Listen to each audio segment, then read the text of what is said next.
They didn't want to help. I mean, the senior people in charge of me, once they'd had what they wanted, which was me as a witness, they sort of dropped me a bit. I was never really pleased about that. I felt very put upon. Then at Holloway Bay Prison, just before Christmas, everything changed. We're all in the canteen waiting for lunch when the chefs came in and started serving up a load of absolute crap. Now normally, I'd eat anything at all, without complaint. But this stuff was just shit. It turned out they'd planned something else, but it had all gone pear-shaped, so they knocked up something else together at the last minute. It was this well-dodgy looking stew with loads of half-cooked potatoes, bits of vegetable, and lumps of fat floating around in it. It looked and smelled disgusting. I wouldn't have given it to a dog. We refused to eat it and demanded something else. At first, everybody was really into the protest. We were all shouting and banging on the tables with our cutlery, standing on the chairs and making a right racket. But then, as it got to the end of the lunch break, the screws started threatening people that if they didn't go back to work, they'd be in big trouble. At Holloway Bay, every prisoner gets given some job. You do the job and you get paid. Not very much, but enough to buy the odd phone card or a few stamps. If you don't work, if you refuse, you get thrown out of the nice, soft open prison, and you get sent to a hellhole called HMP Nice Point, which is so awful everybody takes the piss out of it, calls it Nice Point. Once the screws started mentioning that, the protest started to fall apart. But a few of us, me and about 3 others, refused to budge. If the food had been okay, I wouldn't have made such a fuss, but the way they treated us was right out of order. We were just standing up for what I believed in. One of the other protesters was a bloke from my landing, who had spent most of the time giving me the cold shoulder. He was a big bloke, not a bodybuilder type, but certainly not someone you'd want to mess with, because he always looked a bit fierce. From the things he said and the way he acted around the prison, you just knew he was really bright, really ultra clever. When the protesters started, everybody straight away voted him the spokesperson, and all the way through he'd been the one shouted loudest about how out of order the whole thing was. He'd been around a while, and you could tell he just didn't give a fuck. The last thing he was going to do was let the screws intimidate him. Eventually, the governor himself came down, apologised and promised to look into it. As none of us had eaten, he sent down some fresh rolls with loads of ham and cheese. As we were stuffing our faces and celebrating our victory, the bloke leaned over and held out his hand. "Michael Steele, but you can call me Mick," he said. From there on, my social life started to improve drastically. Mick, who was in for drug smuggling, introduced me to the guy who had the room opposite him, Jack Worms. He was another big bloke, 6 foot wide as well as tall, and looked like he probably lived in a cave. He was a sweet bloke though, and an absolute brilliant engineer. There was nothing he didn't know about all sorts of mechanical things. One of the easiest ways to wind Jack up was to call some part of a car engine by the wrong name, pretend you didn't know what it was. He'd always start fuming and then correct you. It was really funny. He couldn't read that well, and he didn't have much to say, but when it came to certain subjects, he was in a class of his own. His brother John was also banged up with us at the same time, having been caught with Jack on a car ringing scam. Neither of the Wones brothers could exactly be described as the sharpest tools in the box, but it was clear that Jack really idolised Mick, thought he was the most fantastic bloke in the whole world, would do anything for him. It was easy to see why. Mick was really clever, much cleverer than anyone else I knew, and he was also really interested and funny. Being a bit older than the rest of us meant we all looked up to him like a father figure. We started spending more and more time together, and along with John Donnelly, we formed a bit of a gang. Then a bloke called Francis Reed got sent to Holloway. It turned out that a year or so earlier I'd sold some dodgy tenors to a bloke in Braintree, who'd sold about £1,000's worth to Francis. He'd driven down to Great Yarmouth and run the notes through loads of the change machines you get at the amusement arcades, and was heading back to Essex with 900 odd pound coins in the boot of his car. He got pulled over for speeding, and while the police were having a quick look over the car, they found the coins. They'd guessed he'd been up to something, but didn't know what, so they let him go. About 3 months later, Francis was just starting to think he might have got away with the whole thing when they came round and nicked him for distributing counterfeit currency. It turned out they'd found one of his fingerprints on one of the notes inside one of the change machines. He thought it was hilarious that me and Donnelly were at the prison, and he ended up joining our little gang. Because Holloway had such an easy regime, everybody who had mates who were everywhere else in the prison system wanted to get them along there. After we'd become friendly, Mick started telling me about a friend of his that he'd met when he was banged up in Swaleside, and how he'd written to him, saying that he should get his arse over to Holloway Bay because it was such a doddle. I don't know how the guy had managed to swing it, but about 2 weeks later, Mick said that he was on his way. This bloke turned up and he was absolutely fucking enormous. When he stood in a doorway, he filled the entire thing. He didn't have arms. It was like someone had stuck an extra pair of legs into his shoulders. He was just massive. Mick was really excited and took him around, introducing him to everyone. "Here, Darren, this is the bloke I was telling you about. This is Pat. Pat Tate." He might have been a giant, but Pat was a really nice bloke. Really friendly and with a brilliant sense of humour. The two of us just really hit it off and used to train down the gym together all the time. He really became one of the best friends I had in the nick. People used to say he was a violent man, but I never saw any violence in him.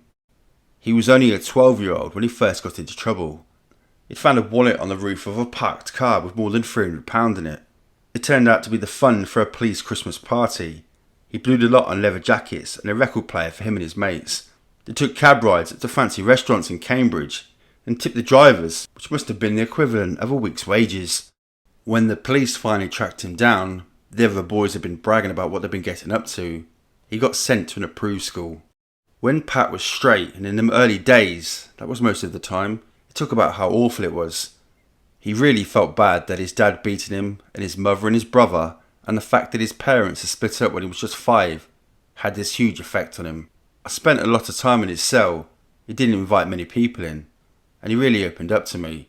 He always thought that it was hilarious that he had this really nasty reputation, and everyone expected him to be a real monster. But the truth was the only thing he ever got really angry about was his bad back. He was a good friend. He'd always help me out whenever he could. He helped out a lot of people. He was brilliant down the gym as well. Because he was really strong and could pick up anything, you felt confident that you could take on more weight than you would when you was on your own. If you got stuck, he'd just come over and get you out of trouble. Because he was so big, most people were terrified of him, and he took advantage of that to get his own way. None of the screws would dare strip search him after visits, and when he made it clear that he wanted a job as the assistant in the gym, they just kicked the bloke out who was doing it rather than piss him off. Mick and Pat were also really close. Pat was on a different wing, but most nights he would come over to Mick's room, and the two of them would spend the night laughing and joking. With Pat there, our little gang was complete. We were big enough and tough enough to do pretty much whatever we wanted. So we did. Our wives would come along on visiting days, and before long they all got to know each other. Sandra was quite shy and didn't like to mix, but Mick's partner Jackie Street and Pat's girlfriend Sarah Saunders had known each other for a while and got on like a house on fire. They would often travel up together. Because of that, she got really friendly with Mick as well, and that made Mick and Pat closer. It was like one big happy family. It seems stupid that anyone should think of the time that they spent in prison as being some of the happiest times of their life, but once we're all together, that is exactly what they were to me. When the weather was nice, we'd all go for long walks, or Pat and me would go down to the gym and work out while the Wimeses, Steele and the others would play badminton. We'd all watch TV together, eat our meals in each other's rooms, everything. We basically just made it easier for one another and made the time go faster, and we got away with pretty much anything. The main things that most people miss when they're inside are drink, decent food and women, and we had a lot. I managed to get myself a top job in the kitchen, so at the end of each day, or sometimes at the beginning, I used to keep stuff to one side and take it back to the cells later. We'd always have the best cuts from the butcher, the freshest rolls, the creamiest milk, the lot. As for sex, we made sure we didn't go without. There was an old officers' mess building at the back of the prison, about 3 fields away from the main complex. When we first got there and had the freedom to walk anywhere, we'd take it in turns to go there with our wives or girlfriends during lunch and have a quick bunk up while the others kept a lookout for the guards. Mick used to go there twice a week for a picnic and a shag with his partner Jackie and come back pissed out of his head on champagne. We also developed a system for getting other food and drinks into the place. There was no point in storing it anywhere for more than a day because we knew the screws would find it. Instead, we started getting stuff delivered. We also started a rota for visitors, so that we'd get a constant supply of spirits and other things we couldn't get out of the kitchen. Sometimes we kept them hidden in shampoo bottles, but most of the time they were drunk so quick, all we needed to do was chuck out the empties. One time we ordered a £60 Chinese takeaway and a crate of lager. We got the restaurant to put the whole lot in a taxi, and John Worm snuck out the prison perimeter and picked it up. Then we sat in the cell and had a blinding party. There was so much booze around we spent most of the time completely off our faces. One of the favourite nighttime party games was shotgunning cans of lager in the cells. You take a small can of beer, you really don't want to do it with a large can, and you lay it on its side. You then take a key and make a small hole at the end furthest away from the ring pull. Then you put your mouth over the hole and suck as hard as you can. But because there's nowhere for any air to escape, none of the beer comes out. Then whilst you're still sucking, you pull the ring, and in about 3 seconds the whole can of beer goes down your throat. It's a real hit. You basically go, whoa! And then do another one, and then you generally fall over. Unless you get your timing wrong, or you don't swallow properly, in which case you just end up covered in beer. The Screws always knew what we was up to, but we just left alone, particularly because of Pat. No one wanted to get on the wrong side of him. The other thing we used to do to pass the time was talk about all the stuff we'd got up to in the past. I'd talk about getting knocked out in a telephone box, and sitting in a hotel lobby not knowing that I was completely surrounded by armed police. Francis would talk about being pulled up for speeding with hundreds of pound coins in his boot, and then the others would take a turn. Jack had a brilliant story. He used to go around nicking bits of farm machinery, tractors and diggers and those sorts of things. One day he was driving about and spotted this really tasty looking tractor in the middle of a field. So he made a plan to go back and nick it later that day. He got rid of the engine and chassis numbers, anything that could be used to identify it, and sold it to some contact of his, who then sold it to a farmer in Wales. Now this tractor was really state of the art. It had all these gadgets and flashy bits on it that you don't normally get, so the farmer who brought it was always showing it off to his mates. His neighbour, another farmer, was so impressed he decided he wanted to buy one himself. He phoned up the company that makes them and asked him if he could have one of the new X400 tractors. They didn't know what he was talking about. He said, the X400, you know it does this, it does that, it has this function, it has that function. The bloke on the farm next to me has one. They still didn't have a clue what he was on about, but they took his details and promised to call him back. Next thing you knew, the farm next door was full of police and both farmers had been arrested. It turned out that the tractor Jack had nicked was a prototype, the only one of its kind in the world. The police managed to follow the trail back and arrest most of those involved, but by a stroke of luck, Jack managed to get away with it. Mick also had some fantastic stories, especially the scams he used to get up to when he was younger in the 60s. The first thing he made real money from was red diesel, the stuff that farm machinery and factories that use diesel are run on. You don't pay any tax on red diesel. Nowadays it costs around 50 pence a gallon, while the white stuff costs around 5 times as much. But they're exactly the same. They just add a bit of dye to the white stuff to turn it red. When he was 18, Mick, being the clever boy that he is, worked out a way of getting rid of the dye. He went out and bought himself a tanker and filled it with 10,000 gallons of red diesel. He then mixed in a load of fuller's earth and let the whole thing settle for a few days. The fuller's earth took out the dye, and Mick skimmed all the white diesel off the top and sold it to a couple of cab firms for a tidy profit.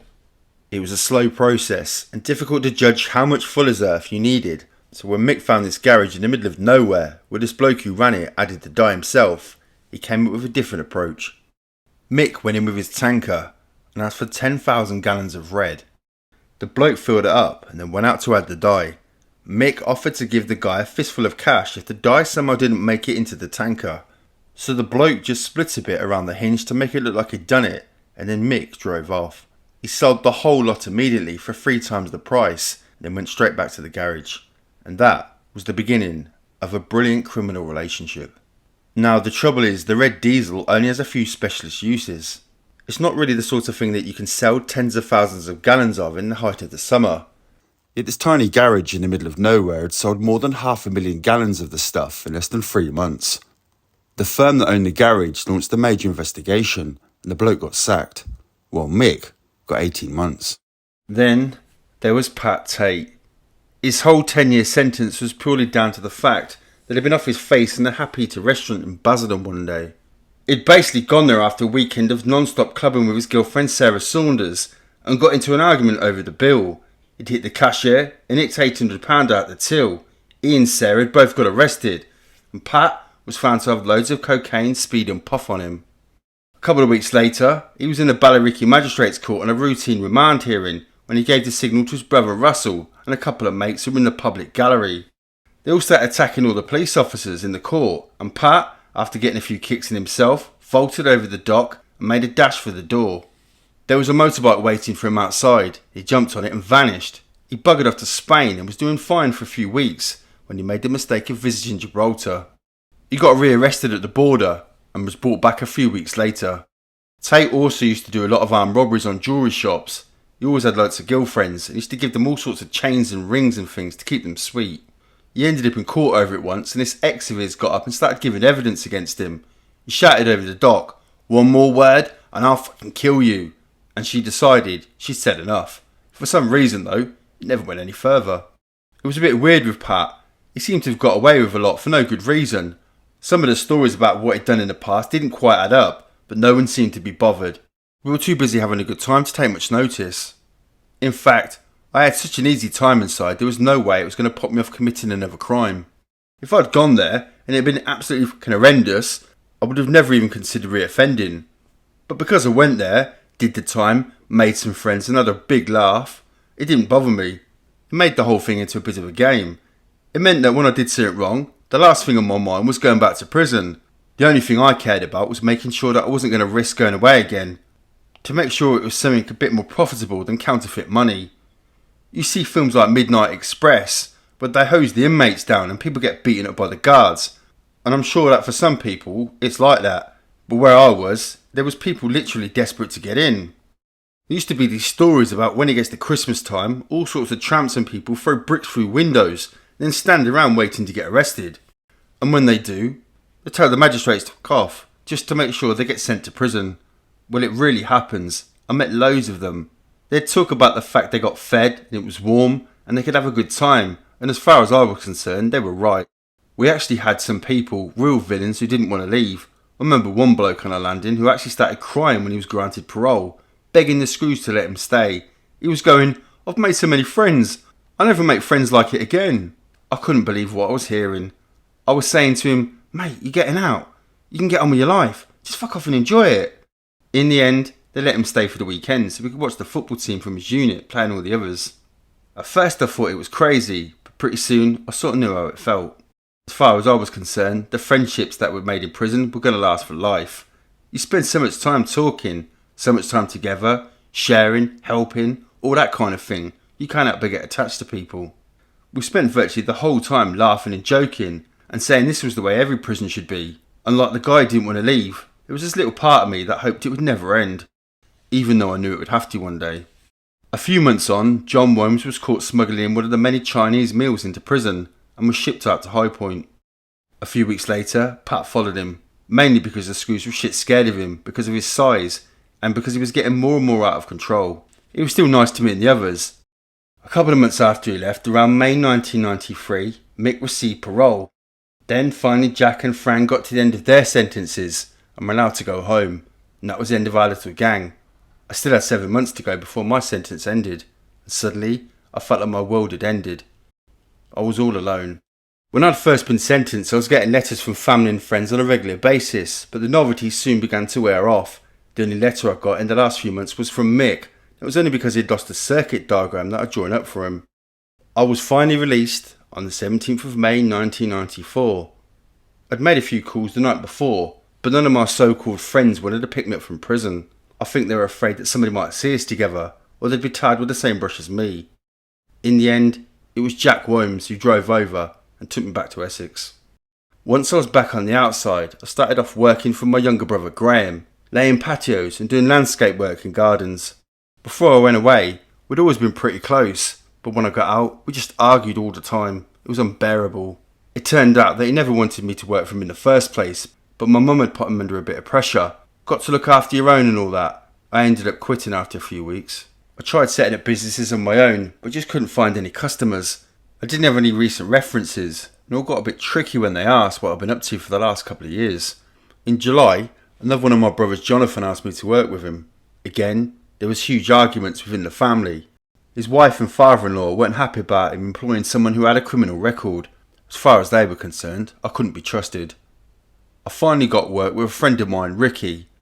The days were long, and the money wasn't much good, but I enjoyed the work, and we'd become close friends. It's a shame.